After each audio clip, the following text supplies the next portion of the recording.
ਸੱਜਣੋ, ਬੇਲੀਓ, ਮਿੱਤਰੋ, अस्सलाम वालेकुम। सरदार कमाल तुहाडी खिदमत 'ਚ हाज़र है तो तुसीं वेख रहे हो सरदार कमाल ऑफिशियल चैनल। अज मैं जिन्हां नाल तुहाडी मुलाकात करवाउण जा रहा, बड़े मेरे काबिल एहतराम दोस्त भाई वड्डे, अल्लाह ने उन्होंने राह बदल दिते ने। आओ पुछने कि इस फील्ड 'ਚ आए तो फिर ये तुसीं राह बदल के किस तरह तुसीं सोच लिया कि असीं हुण इस राह ते टुर पवांगे। एक किहड़ा बंदा है जिन्होंने तुहाडी रहनुमाई की। मैं तुहाडी मुलाकात करवा रहा मौलाना मंजर अमीन साहब नाल। अस्सलाम वालेकुम भाई साहब। वालेकुम सलाम जनाब सरदार कमाल साहब। सर मैं बहुत मशहूर, तुसीं अपना कीमती वक्त ही मैनूं दिता। थोड़े साल पहले की गल है कि जवान जिहा सोहना जिहा मुंडा फील्ड साडी च आया ड्रामिਆਂ 'ਚ, माशाअल्लाह गल भी बहुत अच्छी करदा सी। ठीक है जी, क्योंकि गुजरांवाले 'चों आए चंगी गल करन वाले ने सारे। तो फिर वेखते वेखते तुसीं अल्लाह दी राह ते टुर पे। तो तुहाडे किहड़े मौसम ने जिन्हां ने तुहानूं ये राह विखाई कि जाओ जी इहनूं छड्डो तुहानूं इधर टुर पवो, ये कौन ने? ਤੁਸੀਂ ਵੀ ਜਾਣਦੇ ਹੋ, ਤੁਹਾਡੇ ਵੀ ਮੋਹਸਨ ਨੇ, ਸਾਰਿਆਂ ਦੇ ਮੋਹਸਨ ਨੇ। ਆਪਣਾ ਉਸਤਾਦ ਜੀ ਜਵਾਲ ਵਸੀਮ ਸਾਹਿਬ। अरे वाह वाह, क्या बात है, क्या बात है। ਤੇ ਬਾਕੀ ਰਹੀ ਗੱਲ ਆਪਣਾ ਸਰਦਾਰ ਕਮਾਲ ਸਾਹਿਬ, ਇਹ ਅਸਲ 'ਚ ਗੱਲ ਇਹ ਵੇ ਕਿ ਮੇਰੀ ਇੱਕ ਸਟ੍ਰੈਟਜੀ ਹੈਗੀ ਹੈ।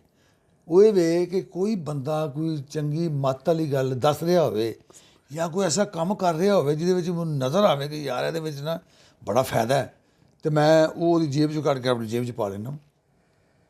नहीं माशाअल्लाह, तुसीं जवानी के आलम च जो तुसीं आए हो कि तुसीं तो हीरो बनना आए हो, फिर तुसीं डांसर भी सो सुनिया, मैं तुहाडा वेख्या तो कदी नहीं कुछ।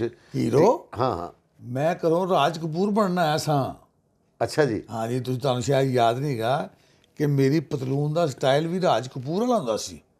वाह। ਹਾਂਜੀ, ਬੈਗੀ ਪੈਂਟ ਪਾਉਂਦਾ ਸਾਂ ਮੈਂ। हाँ ਉਹਨੂੰ ਬੈਗੀ ਵੀ ਕਹਿੰਦੇ ਹੁੰਦੇ, ਨਾਲ ਉਹਨੂੰ ਬੋਤਲ ਪੈਂਟ ਵੀ ਉਦੋਂ ਕਹਿੰਦੇ ਸਨ। हाँ। ਉੱਤੋਂ ਖੁੱਲੀ 3 ਪਲੇਟਾਂ ਵਾਲੀ, अच्छा जी। ਥੱਲਿਓਂ ਤੰਗ ਤੇ ਇਟਾਲੀਅਨ ਬੂਟ, ਤੇ ਸਾਰਾ ਸਟਾਈਲ ਜਿਹੜਾ ਮੇਰਾ ਵੇ ਉਹ ਰਾਜ ਕਪੂਰ ਸਾਹਿਬ ਦਾ ਸੀ। अच्छा जी। ਔਰ ਉਸ ਤੋਂ ਬਾਅਦ ਮੈਂ, ਚੂੰਕਿ ਮੈਨੂੰ ਗਾਣ ਦਾ ਵੀ ਸ਼ੌਕ ਹੈਗਾ ਸੀ, ਤੇ ਰਾਜ ਕਪੂਰ ਸਾਹਿਬ ਦੇ ਉੱਤੇ ਜਿੰਨੇ ਵੀ ਗਾਣੇ ਫਿਲਮਾਏ ਗਏ ਨੇ ਉਹ ਜ਼ਿਆਦਾ ਜਿਹੜੇ ਨੇ ਮੁਕੇਸ਼ ਸਾਹਿਬ ਦੇ ਸਨ। हाँ। ਤੇ ਮੈਂ ਮੁਕੇਸ਼ ਸਾਹਿਬ ਦੇ ਗਾਣੇ ਵੀ ਗਾਉਂਦਾ ਸਾਂ। ਤੇ ਬਾਕੀ ਮੈਂ ਡਾਂਸਰ ਦੀ ਗੱਲ ਹੈ ਤੇ ਡਾਂਸ ਮੈਂ ਅਮਿਤਾਭ ਬੱਚਨ ਸਾਹਿਬ ਤੇ ਆਪਣਾ ਉਹ ਜਤਿੰਦਰ ਸਾਹਿਬ ਦਾ ਮੈਂ ਬੜਾ ਫੈਨ ਸਾਂ। अच्छा जी। ਹਾਂਜੀ, ਅਕਸਰ ਮੇਰਾ ਫੇਵਰਟ ਗਾਣਾ ਹੁੰਦਾ ਸੀ ਪਿਆਰ ਕਾ ਤੋਹਫਾ ਤੇਰਾ ਬਣਾ ਹੈ ਜੀਵਨ ਮੇਰਾ। ਨਾ ਜੀ, ਇੱਕ ਮੈਂ ਹੋਰ ਗਾਣਾ ਮੇਰਾ ਫੇਵਰਟ ਹੁੰਦਾ ਜੀ। ਤੇ ਫਿਰ ਅਮਿਤਾਭ ਬੱਚਨ ਦੇ ਗਾਣੇ ਜਿਹੜੇ ਵੀ ਹੁੰਦੇ ਸਨ ਤੇ ਉਹ ਮੈਨੂੰ ਬੜਾ ਸ਼ੌਕ ਹੁੰਦਾ ਸੀ। बल्ले बल्ले बल्ले। हाँ जी। तो ये जवाब साहब ने तुहानूं किस तरह फिर इस पासे लिया है? ਅਸਲ 'ਚ ਨਾ ਜਵਾਹਰ ਸਾਹਿਬ ਸੈਕੰਡ ਪਾਰਟੀ ਹੈ। अच्छा जी। ਵੇਚਿਆ ਮੈਨੂੰ ਕਿਸੇ ਹੋਰ ਪਾਰਟੀ ਨੇ, ਬੁੱਕ ਮੈਂ ਕਿਸੇ ਹੋਰ ਕੋਲ ਹੋਇਆ ਸੀ ਇਸ ਕੰਮ ਵਿੱਚ। ਉਹ ਤੁਹਾਡੇ ਉਸਤਾਦ ਸਨ ਹਜ਼ਰਤ ਜਨਾਬ ਮਸਤਾਨਾ ਸਾਹਿਬ, अच्छा जी। ਅੱਲਾ ਨੂੰ ਖਲੀਕ ਰਹਿਮਤ ਕਰੇ। आमीन सुम्मा आमीन। ਮੈਂ ਨਾ ਅਸਲ 'ਚ ਗੁਜਰਾਂ ਵਾਲੇ ਨਾ ਕਰਦਾ ਮੈਂ ਕੁਛ ਨਹੀਂ ਸਾਂ। ਵੈਸੇ ਮੈਂ ਲੈਦਰ ਇੰਜੀਨੀਅਰ ਹਾਂ। हाँ। ਮੈਂ ਡਿਪਲੋਮਾ ਕੀਤਾ ਹੋਇਆ ਲੈਦਰ ਟੈਕਨੋਲੋਜੀ ਦਾ। वाह वाह। ਠੀਕ ਹੈ ਜੀ। ਤੇ ਉਹ ਮੈਂ ਕੋ 8 ਮਹੀਨੇ ਨੌਕਰੀ ਕੀਤੀ ਪ੍ਰਾਈਵੇਟ, ਪਸ਼ਾਵਰ ਸਾਈਡ ਨਾ ਨੁਸ਼ਹਿਰੇ। ਤੇ ਉਹ ਮੈਨੂੰ ਨਾ ਕੋਈ ਮਜ਼ਾ ਨਹੀਂ ਆਇਆ ਕਿ ਮੈਂ ਸਬਾਰਡੀਨੇਟ ਹਾਂ, ਇਹ ਮਾਲਕ ਨੇ, ਤੇ ਜਦੋਂ ਦਿਲ ਕਰਦਾ ਮੈਨੂੰ ਕੁਝ ਕਹਿ ਦਿੰਦੇ ਨੇ। ਉਹ ਮੈਂ ਛੱਡ ਕੇ ਫਿਰ ਗੁਜਰਾਂਵਾਲੇ ਆ ਕੇ ਰਿਜ਼ਾਈਨ ਕਰਕੇ अच्छा जी। ਇੱਥੇ ਇੱਕ ਗੁਜਰਾਂਵਾਲੇ ਇੱਕ ਟੈਂਦੀ ਹੈਗੀ ਸੀ ਸ਼ੇਖ ਰਾਮ ਟੈਂਦੀ, ਉੱਥੇ ਮੈਂ 8 ਮਹੀਨੇ ਕੀਤੀ। ਉਹ ਤਾਂ ਖੈਰ ਪਠਾਨ ਸਨ, ਪਸ਼ੌਰ ਵਾਲੇ ਬੜੇ ਦਲੇਰ ਸਨ, हाँ। ਤੇ ਇਹ ਸ਼ੇਖ ਸਨ ਬੜੇ ਸਖਤ। अच्छा जी। ਫਿਰ ਮੈਂ ਫੈਸਲਾ ਕੀਤਾ, ਮੈਂ ਕਿਹਾ ਜੀ ਮੈਂ ਹੁਣ ਸਾਰੀ ਜ਼ਿੰਦਗੀ ਨੌਕਰੀ ਨਹੀਂ ਕਰਨੀ। ਮੇਰੇ ਘਰ ਦੇ ਕਹਿੰਦੇ ਕਰੇਗਾ ਕੀ? ਮੈਂ ਕੁਛ ਵੀ ਨਹੀਂ, ਮੈਂ ਕਿਉਂ ਕਰਾਂਗਾ? ਕਰੋ ਤੁਸੀਂ, ਪੜ੍ਹੇ ਲਿਖੇ ਲੋਕ ਹੈਗੇ। ਇੱਕ ਭਰਾ ਮੇਰਾ ਡਿਪਟੀ ਚੀਫ ਰਿਟਾਇਰ ਹੋਇਆ ਫੈਸਲਾਬਾਦ ਤੋਂ, ਸੂਈ ਗਿਆ ਤੇ ਮਹਿਕਮੇ 'ਚੋਂ। अच्छा जी। ਤੇ ਇੱਕ ਮੇਰਾ ਛੋਟਾ ਭਰਾ ਜਿਹੜਾ ਉਹ ਸੈਕੰਡ ਹੈਡ ਮਾਸਟਰ ਹੈ ਸਕੂਲ ਦੇ ਵਿੱਚ। अच्छा जी। ਉਹ ਮੈਨੂੰ ਕਹਿਣ ਯਾਰ ਤੂੰ ਫਿਰ ਕੀ ਕਰੇਗਾ, ਅਨਪੜ੍ਹ ਅਸੀਂ ਪੜ੍ਹੇ ਲਿਖੇ। ਮੈਂ ਕਿਹਾ ਯਾਰ ਉਹ ਕੋਈ ਗੱਲ ਨਹੀਂ, ਹੋ ਜਾਏਗਾ। ਖੈਰ ਉਹ ਮੈਂ ਨਾ ਮੇਰੀ ਸੁਸਾਇਟੀ ਕੁਝ ਥੋੜ੍ਹੀ ਜਿਹੀ ਆਊਟ ਆਫ ਸਟੇਟਸ ਹੋ ਗਈ। अच्छा जी। ਮੈਂ ਉਹਨਾਂ ਲੋਕਾਂ 'ਚ ਬਹਿਣ ਲੱਗ ਪਿਆ। हाँ। ਤੇ ਉਹ ਬਹਿੰਦਿਆਂ ਬਹਿੰਦਿਆਂ ਮੇਰੀ ਜ਼ਿੰਦਗੀ 'ਚ ਇੱਕ ਐਸਾ ਮੋੜ ਆਇਆ ਕਿ ਮੈਂ ਕਿਹਾ ਹੁਣ ਮੈਂ ਇੱਥੇ ਨਹੀਂ ਰਹਿਣਾ, ਗੁਜਰਾਂਵਾਲੇ ਨਹੀਂ ਰਹਿਣਾ, ਮੈਂ ਲਾਹੌਰ ਜਾਣਾ। ਅਮਾਨ ਸਾਹਿਬ ਵੀ ਮੇਰੇ ਵਾਕਫ ਸਨ, अच्छा जी। ਅੱਲਾ ਉਹਨਾਂ ਨੂੰ ਖਲੀਕ ਰਹਿਮਤ ਕਰੇ। आमीन सुम्मा आमीन। ਮਸਤਾਨਾ ਸਾਹਿਬ ਵੀ ਮੇਰੇ ਵਾਕਫ ਸਨ, ਅੱਲਾ ਉਹਨਾਂ ਨੂੰ ਖਲੀਕ ਰਹਿਮਤ ਕਰੇ। ਆਸਿਫ ਇਕਬਾਲ ਮੇਰਾ ਯਾਰ ਸੀ। अच्छा जी। ਠੀਕ ਹੈ ਜੀ, ਆਸਿਫ ਇਕਬਾਲ ਪੀਨਾ। नहीं आसिफ इकबाल साहब ਤੁਹਾਡੇ मतलब क्लास फेलो ने ਨਹੀਂ ਜਾਂ ਨਹੀਂ ਕੁਝ ਬਚਪਨ ਵੀ ਦੇ ਦੋਸਤ ਨਹੀਂ, ਨੇ? ਫਜ਼ੂਲ ਫੈਲੋ। ਫਜ਼ੂਲ ਫੈਲਸ ਹੁੰਦੇ, ਠੀਕ ਹੈ, ਕਿਉਂਕਿ ਅਸੀਂ ਗੁਜਰਾਂ ਡਰਾਮੇ ਕੰਮ ਕਰ ਰਹੇ ਹਾਂ ਨਾ, ਤੇ ਇਹ ਵੀ ਉੱਥੇ ਆ ਗਏ ਸਨ ਆਸਫ ਸਾਹਿਬ ਅੱਛਾ ਜੀ। ਕਿ ਮੈਨੂੰ ਵੀ ਡਰਾਮੇ 'ਚ ਕੰਮ ਕਰਾਓ, ਧੱਕੇ ਨਾਲ ਉਹਦੇ ਵਿੱਚ ਵੜ ਜਾਂਦੇ, ਐਂਟਰੀ ਕਰ ਲੈਂਦੇ ਸਨ, ਇੰਝ ਜਿਵੇਂ ਹੁਣ ਨਹੀਂ ਕਰਦੇ, ਹਾਂ ਹਾਂ ਇੰਝ ਹੀ ਵੜ ਜਾਂਦੇ ਸਨ। ਤੇ ਉਹ ਫਿਰ ਇਹ ਲਾਹੌਰ ਆ ਗਏ ਸਾਰੇ, ਤੇ ਅੱਲਾ ਬਖਸ਼ੇ, ਅੱਲਾ ਤਰੀਕੇ ਰਹਿਮਤ ਕਰੇ, ਤਕੀ ਜ਼ਰੀਫ ਸਾਹਿਬ, ਤੱਕੀ ਸਾਹਿਬ। ਤਕੀ ਜ਼ਰੀਫ ਸਾਹਿਬ ਹੈ ਨਾ, ਉਹ ਸਾਡੇ ਕੈਰੀਅਰ ਸਨ। ਅੱਛਾ ਜੀ। ਉਹ ਗੁਜਰਾਂ ਨੇ ਸਭ ਨੂੰ ਉਹੀ ਲੈ ਗਏ ਨੇ ਲਾਹੌਰ, ਵਾਹ ਵਾਹ ਵਾਹ। ਸਭ ਨੂੰ। ਮੈਂ ਇੱਕ ਦਾ ਨਾਮ ਨਹੀਂ ਲਵਾਂਗਾ, ਜਿੰਨੇ ਬੰਦੇ ਵੀ ਲਾਹੌਰ ਗਏ ਨਾ, ਉਹ ਤਕੀ ਸਾਹਿਬ ਲੈ ਗਏ ਨੇ ਉਹਨਾਂ ਨੂੰ। ਤੇ ਉਹ ਤਕੀ ਸਾਹਿਬ ਨਾਲ ਮੇਰੀ ਯਾਰੀ ਦੋਸਤੀ ਸੀ, ਤੇ ਨਾਲ ਇੱਕ ਦੋਸਤ ਹੁੰਦਾ ਸਾਡਾ ਸ਼ਹੀਨ ਖਾਂ, ਉਹ ਅੱਜ ਇੰਗਲੈਂਡ ਹੁੰਦਾ, ਤੁਸੀਂ ਸ਼ਾਇਦ ਮਿਲੇ ਨਹੀਂ ਹੋਣਾ। ਜੀ ਜੀ। ਉਹ ਮੇਰਾ ਬਹੁਤ ਬਹੁਤ ਅੱਛਾ ਦੋਸਤ ਹੈ ਮੇਰਾ। ਅੱਛਾ ਜੀ। ਹਾਂਜੀ, ਬਹੁਤ ਭਰਾ ਸਕਿਆ ਭਰਾਵਾਂ ਨੇ ਮਦ। ਵਾਹ। ਉਹ ਮੈਂ ਫਿਰ ਮੈਂ ਤਕੀ ਸਾਹਿਬ ਨੂੰ ਕਿਹਾ, ਮੈਂ ਕਿਹਾ ਤਕੀ ਸਾਹਿਬ ਯਾਰ ਮੈਂ ਤਾਂ ਇੱਥੇ ਰਹਿਣਾ ਨਹੀਂ ਚਾਹੁੰਦਾ। ਉਹਨੇ ਕਹਿੰਦਾ ਗੱਲ ਹੀ ਕੋਈ ਨਹੀਂ, ਤੈਨੂੰ ਮੈਂ ਲਾਹੌਰ ਲੈ ਜਾਣਾ। ਮੈਂ ਕਿਹਾ ਅੱਛਾ, ਹਾਂ ਲੋ ਜੀ, ਉਹ ਫਿਰ ਮੈਨੂੰ ਲਾਹੌਰ ਲੈ ਆਏ। ਇੱਥੇ ਮੇਰੇ ਲਾਹੌਰ ਆ ਕੇ ਬਾਹਰ ਅਸੀਂ ਅਲਮਰਾ ਆਉਣਾ ਸ਼ੁਰੂ ਕਰ ਦਿੱਤਾ, ਜਿਵੇਂ ਸਟਰਗਲ ਦੇ ਦੌਰ ਦੇ ਉੱਥੇ ਕੰਟੀਨ ਦੇ ਨਾਲ ਪੌੜੀਆਂ ਨੇ, ਉੱਥੇ ਬੈਠੇ ਹੁੰਦੇ ਸਾਂ ਅਸੀਂ। ਤੇ ਮਸਤਾਨਾ ਸਾਹਿਬ ਨੇ ਮੈਨੂੰ ਬੜਾ ਵੈਲਕਮ ਕੀਤਾ, ਹਰ ਬੰਦੇ ਨੇ ਵੈਲਕਮ ਕੀਤਾ। ਤੇ ਖੈਰ ਮੈਂ ਸਿਰਫ ਉਹਨਾਂ ਨੂੰ ਵਾਚ ਕੀਤਾ, ਮੈਂ ਕਿਹਾ ਇੱਥੇ ਚੱਲ ਹੋਣਾ ਕੀ ਹੈ, ਤੇ ਕਰਨਾ ਕੀ ਹੈ। ਉਹ ਅਸੀਂ ਬੈਠੇ ਸਾਂ ਜਾ ਕੇ, ਤੇ ਅਸਰ ਦਾ ਟਾਈਮ ਹੋ ਗਿਆ ਨਮਾਜ਼ ਦਾ। ਤੇ ਉਹਨਾਂ ਦਿਨਾਂ ਵਿੱਚ ਮਸਤਾਨਾ ਸਾਹਿਬ ਬੜੇ ਪੰਕਚੁਅਲ ਸਨ ਨਮਾਜ਼ ਦੇ ਜੀ। ਮੈਨੂੰ ਕਹਿੰਦੇ ਨੇ ਉਠੋ ਨਮਾਜ਼ ਪੜ੍ਹਨ ਚੱਲੀਏ। ਮੈਂ ਕਿਹਾ ਚਲੋ। ਨਮਾਜ਼ ਪੜ੍ਹੀ ਜਾ ਕੇ ਅਸਰ ਦੀ, ਨਮਾਜ਼ ਪੜ੍ਹ ਕੇ ਆ ਕੇ ਫਿਰ ਉੱਥੇ ਬਹਿ ਗਏ, ਫਿਰ ਉੱਥੇ ਗੱਲਾਂ ਗੁੱਲਾਂ ਕਰਦੇ ਰਹੇ। ਫਿਰ ਮਗਰਬ ਦਾ ਟਾਈਮ ਹੋ ਗਿਆ, ਤੇ ਮਸਤਾਨਾ ਕਹਿੰਦੇ ਨੇ ਭਾਈ ਮਗਰਬ ਟਾਈਮ ਹੋ ਗਿਆ। ਮੈਂ ਕਿਹਾ ਚਲੋ। ਵਾਹ। ਮਗਰਬ ਪੜ੍ਹੀ ਜਾ ਕੇ ਉੱਥੇ, ਹੈ ਜੀ। ਤੇ ਮਗਰਬ ਤੋਂ ਬਾਅਦ ਨਾ ਅੱਲਾ ਜ਼ਿੰਦਗੀ ਤੰਦਰੁਸਤੀ ਦੇ ਜਵਾਦ ਵਸੀਮ ਸਾਹਿਬ ਨੂੰ, ਹਾਂ ਇਹ ਉੱਥੇ ਦਰਸ ਦਿੰਦੇ ਹਨ ਕੁਰਾਨ ਪਾਕ ਦਾ ਮਾਸ਼ਾਅੱਲਾ। ਮਗਰਬ ਤੋਂ ਬਾਅਦ, ਸ਼ਾਇਦ ਤੁਹਾਨੂੰ ਯਾਦ ਹੋਵੇ। ਜੀ ਜੀ ਇਹ ਮੈਂ ਗੱਲ ਕਰ ਰਿਹਾ 1990 ਦੀ। ਜੀ ਬਿਲਕੁਲ ਸਹੀ। ਉਹਨਾਂ ਦਰਸ ਦਿੱਤਾ ਕੁਰਾਨ ਪਾਕ ਦਾ, ਤੇ ਮੈਨੂੰ ਬੜਾ ਅੱਛਾ ਲੱਗਾ, ਕਿਉਂਕਿ ਮੈਂ ਆਪਣੀ ਲਾਈਫ 'ਚ ਨਾ ਬੜੇ ਬੜੇ ਆਲਮਾਂ ਨਾਲ ਬੈਠਾ, ਸੁਣਿਆ, ਸ਼ੌਕ ਹੁੰਦਾ ਸੀ ਬੜਾ ਮੈਨੂੰ ਨਾ। ਮੈਂ ਮਸਜਿਦ ਬਦਲ ਕੇ ਜੁਮਾ ਪੜ੍ਹਨ ਜਾਂਦਾ ਹਾਂ ਕਿ ਕਿਧਰੋਂ ਕੋਈ ਅੱਛੀ ਗੱਲ ਮਿਲ ਜਾਏ। ਲੇਕਿਨ ਜਦੋਂ ਮੈਂ ਜਵਾਦ ਵਸੀਮ ਸਾਹਿਬ ਦਾ ਸਟਾਈਲ ਵੇਖਿਆ ਦਰਸ ਦਾ, ਤੇ ਉਹ ਯਾਨੀ ਅੱਲਾ ਸਾਨੂੰ ਸਮਝ ਦੇ ਦੇਵੇ, ਤੇ ਮੈਨੂੰ ਮਜ਼ਾ ਬੜਾ ਆਇਆ। ਮੈਂ ਕਿਹਾ ਇਹ ਕਿਹੜਾ ਸਟਾਈਲ ਹੈਗਾ ਵੇ, ਬੱਲੇ। ਕਿ ਇਹਨਾਂ ਨੇ ਕਿਹੜੇ ਅੰਗ 'ਚ ਗੱਲ ਕੀਤੀ। ਇਹਦੀ ਗੱਲ ਕਈ ਵਾਰੀ ਸੁਣੀ ਹੈ, ਲੇਕਿਨ ਸਮਝ ਅੱਜ ਆਈ ਇਸ ਗੱਲ ਦੀ। ਵਾਹ ਵਾਹ ਵਾਹ। ਤੇ ਉਹ ਆਪਣਾ ਦਰਸ ਤੋਂ ਬਾਅਦ ਮੈਨੂੰ ਕਹਿੰਦੇ ਨੇ, ਜਵਾਦ ਸਾਹਿਬ ਨਾਲ ਹੀ ਇੰਨੀ ਫਰੈਂਕਨੈਸ ਨਹੀਂ ਸੀਗੀ, ਤੇ ਉਹ ਮੈਨੂੰ ਕਹਿੰਦੇ ਨੇ ਕੁਰਾਨ ਪਾਕ ਪੜ੍ਹੇ ਹੋ? ਮੈਂ ਕਿਹਾ ਨਹੀਂ। ਪੜ੍ਹੋ। ਮੈਂ ਕਿੱਥੋਂ? ਮੇਰੇ ਕੋਲੋਂ। ਕਦੋਂ? ਹੁਣੇ ਹੀ। ਮੈਂ ਕਿਸ ਤਰ੍ਹਾਂ? ਆਓ ਅਲਮਾਰੀ ਖੋਲੋ। ਮੈਂ ਸੇਫ ਖੋਲੀ, ਅਲਮਰਾ ਦੀ ਮਸਜਿਦ ਤੋਂ ਦੇਖੀ, ਉਹਦੇ 'ਚ ਕੁਰਾਨ ਪਾਕ ਨਾਲ ਕਾਇਦੇ ਪਏ ਸਨ। ਉਹਨੇ ਕਿਹਾ ਕਾਇਦਾ ਕੱਢੋ। ਮੈਂ ਕਾਇਦਾ ਕੱਢਿਆ। ਉਹਨੇ ਕਿਹਾ ਪੜ੍ਹੋ, ਆਊਜ਼ੁ ਬਿੱਲਾਹਿ ਮਿਨਸ਼ ਸ਼ੈਤਾਨਿਰ ਰਜੀਮ ਬਿਸਮਿल्लाहिर रहमानिर रहीम ਅਲਿਫ। ਤੇ ਮੈਂ ਕਿਹਾ ਅਲਿਫ। ਕਹਿੰਦੇ ਨੇ ਬੰਦ ਕਰ ਦਿਓ। ਮੈਂ ਬੰਦ ਕਰ ਦਿੱਤਾ। ਉੱਥੇ ਰੱਖ ਦਿਓ, ਇਹ ਤੁਹਾਡਾ ਅੱਜ ਦਾ ਸਬਕ। ਮਾਸ਼ਾਅੱਲਾ। ਲਓ ਜੀ, ਫਿਰ ਉਹ ਕੁਰਾਨ ਪਾਕ ਸ਼ੁਰੂ ਹੋ ਗਿਆ। ਅਲਿਫ, ਦੂਜੇ ਦਿਨ ਬਾ ਮਿਲ ਗਿਆ, ਤਾ ਮਿਲ ਗਿਆ, ਨਮਾਜ਼ ਸ਼ੁਰੂ ਹੋ ਗਈ। ਨਮਾਜ਼ ਸ਼ੁਰੂ ਹੋ ਗਈ 4 ਵਕਤ। ਤੇ ਉਹ ਫਿਰ ਪਤਾ ਲੱਗਾ ਜਵਾਦ ਸਾਹਿਬ ਨੂੰ, ਉਹਨੇ ਕਿਹਾ ਵੀ ਗੱਲ ਹੈ ਕਿ ਨਮਾਜ਼ ਪੜ੍ਹਨੀ 5 ਵਕਤ। ਮੈਂ ਕਿਹਾ ਕਿਸ ਤਰ੍ਹਾਂ? ਸਵੇਰੇ ਜਾਗ ਹੀ ਨਹੀਂ ਹੁੰਦੀ। ਉਹਨੇ ਕਿਹਾ ਉੱਠ ਕੇ ਪੜ੍ਹ ਲੈਣੀ, ਜ਼ੋਹਰ ਦੇ ਨਾਲ ਪੜ੍ਹ ਲੈਣੀ ਹੈ। ਠੀਕ ਹੋ ਗਏ। 6 ਮਹੀਨੇ ਪੜ੍ਹੀ ਫਿਰ ਜ਼ੋਹਰ ਦੇ ਨਾਲ, ਤੇ 30 ਸਾਲ ਹੈ ਅਲਹਮਦੁਲਿਲਾ ਨਮਾਜ਼ 5 ਵਕਤ ਜਮਾਤ ਨਾਲ ਹੋ ਰਹੀ ਹੈ ਅੱਲਾ ਦੀ ਮਾਸ਼ਾਅੱਲਾ ਮਾਸ਼ਾਅੱਲਾ। ਠੀਕ ਹੈ ਜੀ। ਮਾਸ਼ਾਅੱਲਾ। ਤੇ ਚੂੰਕਿ ਉਸਤਾਦ ਜਿਹੜੇ ਨੇ ਉਹ ਜਵਾਦ ਵਸੀਮ ਸਾਹਿਬ ਨੇ, ਲੇਕਿਨ ਮੈਂ ਤੁਹਾਨੂੰ ਇਹ ਦੱਸਣਾ ਚਾਹੁੰਦਾ ਵਾਂ ਕਿ ਇਹ ਸਾਰਾ ਕ੍ਰੈਡਿਟ ਜਾਂਦਾ ਮਸਤਾਨਾ ਸਾਹਿਬ ਨੂੰ। ਵਾਹ ਵਾਹ ਵਾਹ ਵਾਹ ਵਾਹ ਵਾਹ ਵਾਹ ਵਾਹ ਵਾਹ। ਅੱਛਾ ਜੀ, ਹੁਣ ਤੁਹਾਨੂੰ ਕਦੀ ਇਸ ਮਸ਼ਰਲ ਤੁਸੀਂ ਦਾੜੀ ਮੁਬਾਰਕ ਵੀ ਰੱਖ ਲਈ ਹੈ ਜੀ ਜੀ, ਤੇ ਫੀਲਡ 'ਚ ਵੀ ਤੁਸੀਂ ਇਹਨੂੰ ਮਤਲਬ ਮਿਲਣ ਗਿਲਣਾ ਜੀ ਜੀ ਨਹੀਂ, ਕੰਮ ਵੀ ਮੇਰੇ ਖਿਆਲ ਤੁਸੀਂ ਕਰ ਕੋ ਲੈਂਦੇ ਥੋੜ੍ਹਾ ਬਹੁਤਾ, ਕਿਤੇ ਥੀਏਟਰ ਸ਼ੀਟਰ ਤੇ ਕਰ ਰਹੇ ਹੋ? ਨਹੀਂ, ਉਹ 2 ਸਾਲ ਪਹਿਲੇ ਨਾ ਉਹ ਆਪਣਾ ਸਾਡਾ ਐਕਟਰ ਹੈਗਾ ਜਿਹਦਾ ਬੜਾ ਗੱਤੇ ਦੀ ਚੁੰਡੀ ਵਰਗਾ ਮੂੰਹ, ਗੋਸ਼ੀ 2। ਅੱਛਾ ਜੀ। ਆਹੋ, ਉਹਨੇ ਮੈਨੂੰ ਕਿਹਾ ਇਹ ਤੁਹਾਨੂੰ ਦਾੜੀ ਰੱਖੀ ਹੈ ਤੇ ਕਾਮੇਡੀ ਕਰਕੇ ਬਾਬੂ ਤੁਸੀਂ। ਮੈਂ ਕਿਸ ਤਰ੍ਹਾਂ? ਮੈਨੂੰ ਟਾਈਮ ਹੀ ਕਾਇਮ ਕਰੋ। ਤੇ ਮੈਂ ਕਿਹਾ ਫਿਰ ਹਸਾ ਕੇ ਬਾਅਦ ਫਿਰ ਮੰਨਾਂਗਾ। ਮੈਂ ਕਿਹਾ ਚੱਲ ਕਰ ਲੈਂਦੇ ਹਾਂ। ਅੱਛਾ ਜੀ। ਉਹ ਫਿਰ ਮੈਂ ਜਨਾਬ ਉਹਦੇ ਨਾਲ ਡਰਾਮੇ 'ਚ ਕੰਮ ਕੀਤਾ। ਅੱਛਾ ਜੀ। ਤੇ ਅੱਲਾ ਨੂੰ ਜ਼ਿੰਦਗੀ ਦੇਵੇ, ਹਾਂ। ਪਹਿਲੇ ਉਹਨੇ ਮੇਰੀਆਂ ਐਂਟਰੀਆਂ ਘਟਾਈਆਂ ਨੇ। ਅੱਛਾ ਜੀ। ਫਿਰ ਉਹਨੇ ਮੇਰੇ ਪੈਸੇ ਘਟਾਏ ਨੇ। ਤੇ ਡਰਾਮਾ ਖਤਮ ਹੋਇਆ ਤੇ ਮੈਂ ਕਿਹਾ ਗੋਸ਼ੀ ਇੱਧਰ ਆ ਏ। ਮੈਂ ਕਿਹਾ ਨਾ ਤੇਰੇ ਰਵੱਈਏ ਦਾ ਮਜ਼ਾ ਆਇਆ ਤੇ ਨਾ ਤੇਰੇ ਰੁਪਈਏ ਦਾ ਮਜ਼ਾ ਆਇਆ ਹੈ ਬੇਵਕੂਫਾ। ਉਹ ਮੈਂ ਸ਼ੁਗਲਨ ਮੈਂ ਉਹਨੂੰ ਬਿਲਕੁਲ ਸਹੀ। ਉਹਦੇ ਨਾਲ ਕੰਮ ਕੀਤਾ, ਉਹਨੇ ਮੈਨੂੰ ਹਦੀਆ ਦਿੱਤਾ ਇੱਕ, ਉਹ ਚੂੰਕਿ 20 ਡਰਾਮਾ ਹੁੰਦਾ ਨਾ, ਉਹਨੇ ਮੈਨੂੰ 20,000 ਰੁਪਇਆ ਦਿੱਤਾ। ਠੀਕ ਹੈ, ਮੈਂ ਕਿਹਾ ਲੇਕਿਨ ਮੈਨੂੰ ਮਜ਼ਾ ਨਹੀਂ ਆਇਆ, ਤੂੰ ਮੇਰਾ ਮੂਡ ਆਫ ਕਰ ਦਿੱਤਾ। ਸਹੀ। ਠੀਕ ਹੈ, ਲੇਕਿਨ ਮੈਂ ਕਿਹਾ ਚੂੰਕਿ ਮੈਂ ਪ੍ਰੋਫੈਸ਼ਨ ਨਹੀਂ ਹੈਗਾ, ਨੋ ਪ੍ਰੋਬਲਮ, ਕੋਈ ਗੱਲ ਨਹੀਂ। ਅੱਛਾ ਜੀ। ਤੇ ਇਹ ਪਿਛਲੇ ਵੀਕ 'ਚ ਮੈਂ ਬੈਠਾ ਸਾਂ ਉੱਥੇ ਗੁਜਰਾਂਵਾਲੇ, ਕਿਉਂਕਿ ਮੈਂ ਥੀਏਟਰ ਜਾਂਦਾ ਵਾ ਨਾ। ਹਾਂਜੀ। ਅਸਲ 'ਚ ਮੇਰਾ ਨਾ ਥੀਏਟਰ ਜਾਣ ਦਾ ਮਕਸਦ ਇਹ ਹੁੰਦਾ ਸਰਦਾਰ ਕਮਾਲ ਸਾਹਿਬ, ਕਿ ਅੱਲਾ ਕਰੇ ਅਸੀਂ ਸਾਰੇ ਇਸ ਗੱਲ ਨੂੰ ਸਮਝ ਜਾਈਏ ਕਿ ਦੁਨੀਆ ਤੇ ਲੈਣ ਕੀ ਆਏ, ਦੁਨੀਆ ਤੇ ਜ਼ਿੰਦਾਬਾਦ ਲੈਣ ਕੀ ਆਏ ਹਾਂ। ਕਿਉਂਕਿ ਅਸੀਂ ਆਪਣੇ ਨਬੀ ਪਾਕ ਸੱਲੱਲਾਹੁ ਅਲੈਹਿ ਵਸੱਲਮ ਨਾਲ ਬਹੁਤ ਮੁਹੱਬਤ ਕਰਨੇ ਹਾਂ।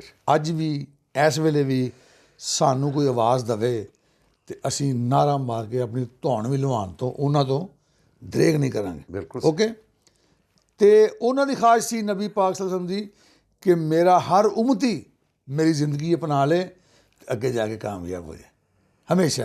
ਨਹੀਂ, ਮਾਸ਼ਾਅੱਲਾ ਤੁਸੀਂ ਇੱਕ ਬਹੁਤ ਅੱਛਾ ਸਿਲਸਿਲਾ ਸ਼ੁਰੂ ਕੀਤਾ ਹੈ ਕਿ ਮੈਨੂੰ ਬੜੀ ਖੁਸ਼ੀ ਹੋਈ ਬਾਬਰ ਬੇਗ ਸਾਹਿਬ ਨਾਲ ਮਿਲ ਕੇ ਕਿ ਤੁਸੀਂ ਜਿਹੜੇ ਗੁਮਨਾਮ ਆਰਟਿਸਟ ਸਨ, ਜਿਹੜੇ ਗੁੰਮ ਚੁੱਕੇ ਸਨ, ਜਿਨ੍ਹਾਂ ਦੇ ਬਾਰੇ 'ਚ ਸਾਨੂੰ ਨਹੀਂ ਸੀ ਪਤਾ ਕਿ ਉਹ ਹੈ ਨਹੀਂ ਹੈ ਸਨ, ਕਿੱਥੇ ਰਹਿ ਰਹੇ ਸਨ, ਕਿਸ ਹਾਲ 'ਚ ਰਹਿ ਰਹੇ ਸਨ, ਫਿਰ ਤੁਸੀਂ ਉਹਨਾਂ ਲੋਕਾਂ ਨੂੰ ਤਲਾਸ਼ ਕੀਤਾ, ਫਿਰ ਤੁਸੀਂ ਸਾਡੇ ਉਹਨਾਂ ਨਾਲ ਮੁਲਾਕਾਤਾਂ ਵੀ ਕਰਾਈਆਂ ਨੇ, ਫਿਰ ਤੁਸੀਂ ਉਹਨਾਂ ਦਾ ਜਿੰਨਾ ਵੀ ਹੋ ਸਕਿਆ ਉਹਨਾਂ ਦੀ ਤੁਸੀਂ ਹੈਲਪ ਵੀ ਕੀਤੀ ਹੈ, ਕਿਸੇ ਤਰੀਕੇ ਨਾਲ ਵੀ ਕੀਤੀ ਹੈ।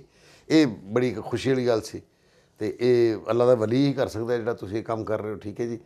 ਇਹ ਜਿਨ੍ਹਾਂ ਨੇ ਵੀ ਤੁਹਾਨੂੰ ਮਸਤਾਨਾ ਸਾਹਿਬ ਨੇ, ਜਵਾਦ ਵਸੀਮ ਸਾਹਿਬ ਨੇ ਇਸ ਰਸਤੇ 'ਤੇ ਪਾਇਆ ਤੇ ਬੜਾ ਸੋਹਣਾ ਤੁਸੀਂ ਇਸ ਰਸਤੇ 'ਤੇ ਜਾ ਰਹੇ ਹੋ। ਅੱਲਾ ਤੁਹਾਨੂੰ ਇਸ ਰਸਤੇ 'ਤੇ ਕਾਮਯਾਬ ਕਰੇ। ਕਿਉਂਕਿ ਮੈਨੂੰ ਯਾਦ ਹੈ ਕਿ ਜਵਾਦ ਵਸੀਮ ਸਾਹਿਬ ਨੇ ਡਰਾਮਾ ਕਰਨਾ ਛੱਡ ਦਿੱਤਾ ਸੀ। ਇੱਕ ਵਕਤ ਆਇਆ ਕਿ ਉਹਨਾਂ ਨੇ ਕਿਹਾ ਯਾਰ ਮੈਂ ਹੁਣ ਦਾੜੀ ਰੱਖ ਲਈ ਤੇ ਲੋਕ ਮੈਨੂੰ ਤਾਨੇ ਮਾਰਦੇ ਨੇ ਕਿ ਯਾਰ ਤੁਸੀਂ ਦਾੜੀ ਵੀ ਰੱਖੀ ਹੈ ਤੇ ਡਰਾਮੇ 'ਚ ਵੀ ਕੰਮ ਕਰਦੇ ਹੋ, ਤੇ ਉਹ ਛੱਡ ਕੇ ਚਲੇ ਗਏ ਸਨ।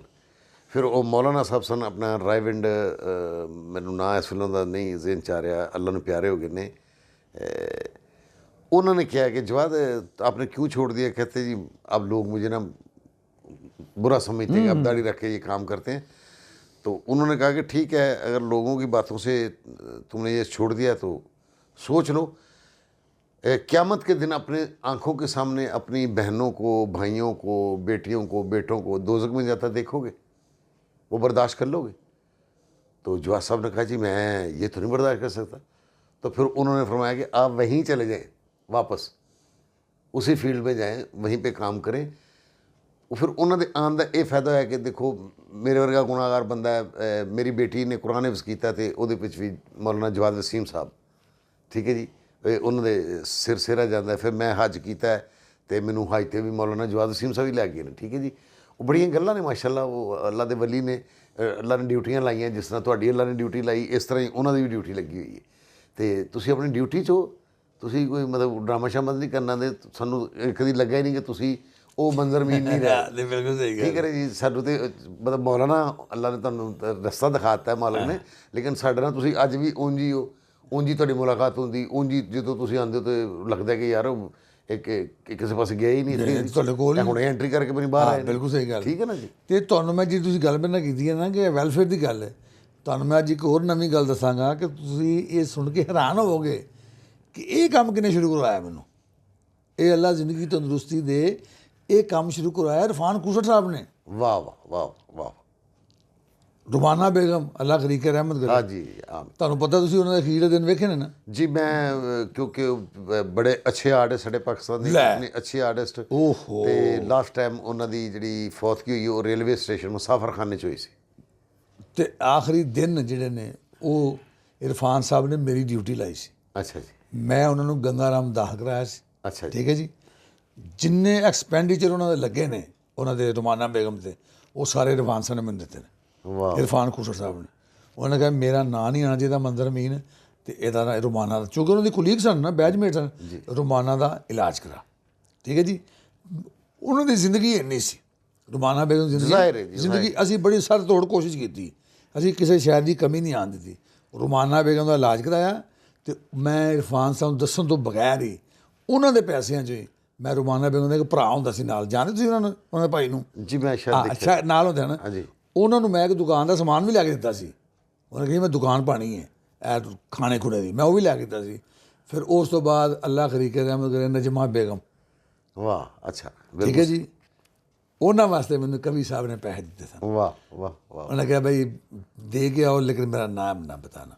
ਵਾਹ ਠੀਕ ਹੈ ਜੀ। ਵਾਹ ਉਹ ਫਿਰ ਉਹਨਾਂ ਦਿਨਾਂ ਦੇ ਵਿੱਚ ਨਾ ਮੈਂ ਜ਼ਰਾ ਕੋਈ ਵੈਸੇ ਵੀ ਬਚਪਨ ਤੋਂ ਮੈਨੂੰ ਸ਼ੌਕ ਸੀ ਇਹ ਕੰਮ ਕਰਨ ਦਾ, ਪੈਸੇ ਨਹੀਂ ਸਨ ਹੁੰਦੇ ਲੇਕਿਨ ਮੈਂ ਲੋਕਾਂ ਦਾ ਕੰਮ ਕਰਨਾ ਸਾਂ ਅਲਹਮਦੁਲਿਲਾ। ਉਹ ਜਨਾਬੇ ਵਾਲੀ ਆਪਣਾ ਸਰਦਾਰ ਕਮਾਲ ਸਾਹਿਬ ਅੱਲਾਹ ਤਾਲਾ ਭਲਾ ਕਰੇ, ਇਰਫਾਨ ਸਾਹਿਬ ਤੇ ਕਵੀ ਖਾਨ ਸਾਹਿਬ, ਇਹਨਾਂ ਨੇ ਮੈਨੂੰ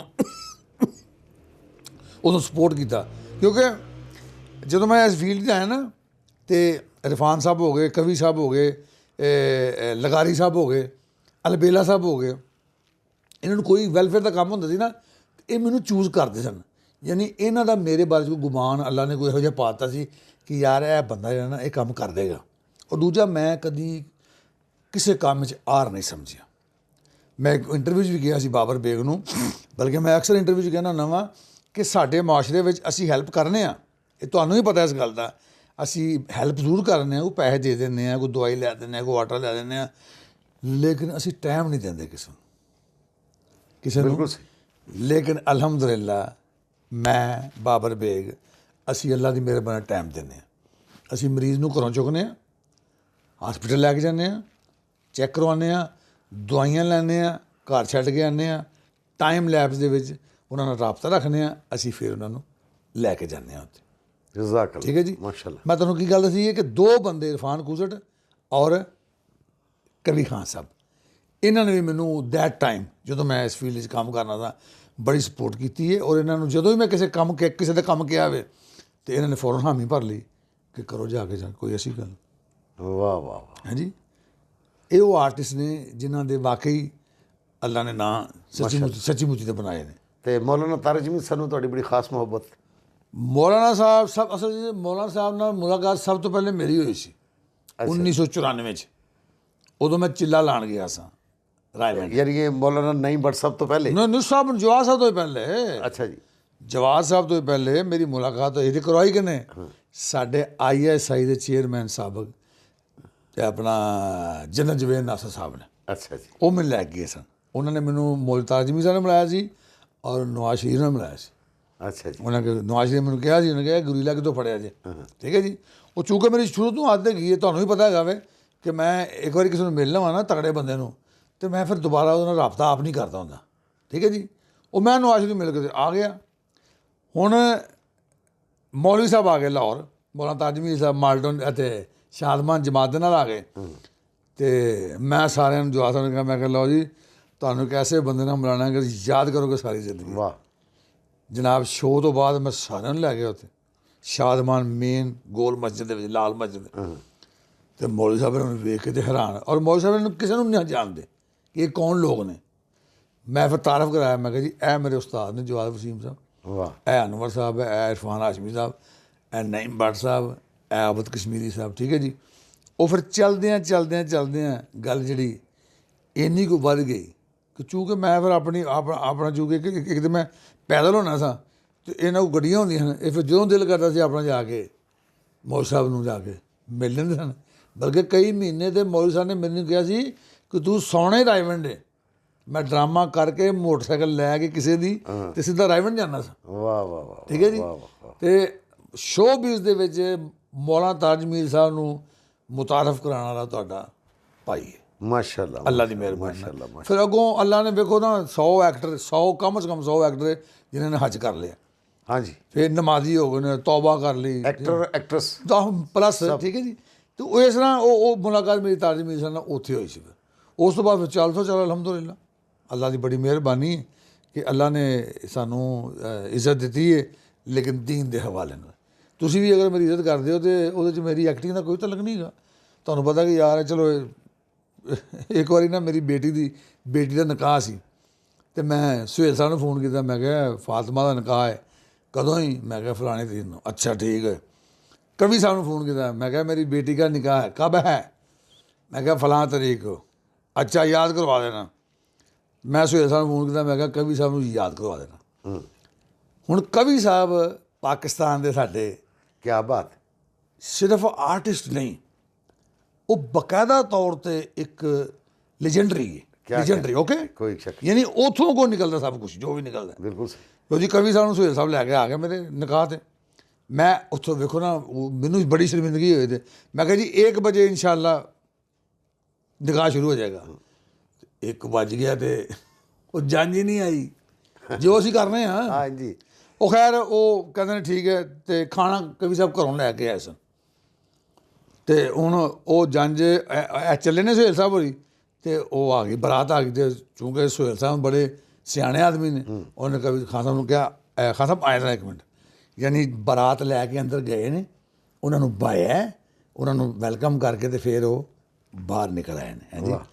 ਤੇ ਮੈਂ ਹੁਣ ਕਹਿ ਰਿਹਾ ਸੁਹੇਲ ਸਾਹਿਬ ਨੂੰ, ਮੈਂ ਕਿਹਾ ਜੀ ਤੁਹਾਨੂੰ ਪਤਾ ਕਵੀ ਸਾਹਿਬ ਕਿਸੇ ਵਿਆਹ 'ਤੇ ਨਹੀਂ ਜਾਂਦੇ, ਭਲਾ ਮੇਰੀ ਧੀ ਦੇ ਵਿਆਹ 'ਤੇ ਕਿਉਂ ਆਏ ਨੇ? ਕਹਿੰਦੇ ਨੇ ਕਿਉਂ ਆਏ ਨੇ? ਮੈਂ ਕਿਹਾ ਇਹਨਾਂ ਦੇ ਜ਼ਿਹਨ 'ਚ ਇਹ ਵੇ कि ये लड़का सबसे कुछ बेहतर है। हाँ सारा भी नहीं, कुछ बेहतर है।